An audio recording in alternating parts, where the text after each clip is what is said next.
Welcome to the Banker Lamp. Please enjoy the video. In this video, I will explain how to center a scope. First, ensure your scope is securely mounted to your rifle.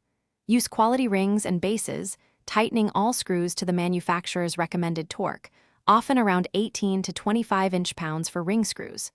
A properly mounted scope is crucial for accurate centering and consistent performance. Gather your tools, including a leveling kit and a bore sighter, to make the process smooth and precise.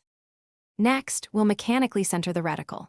Begin by leveling your rifle and scope using a bubble level or a dedicated leveling kit. This ensures your reticle is perfectly plumb. Then, turn your windage turret all the way to one extreme, counting the clicks. Repeat this for the elevation turret. Now, turn each turret back exactly half of the total clicks you counted.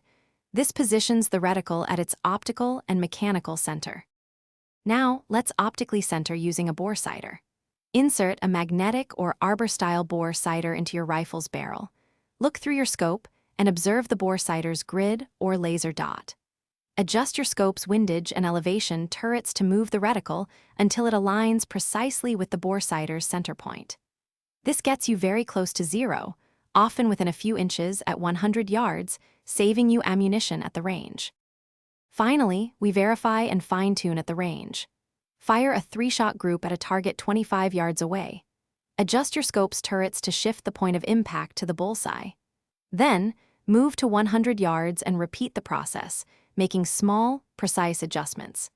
This ensures your scope is perfectly centered and zeroed for your desired shooting distance, providing maximum accuracy and confidence in your setup. Thanks for watching. If this was helpful, leave a like and consider subscribing. See you next time.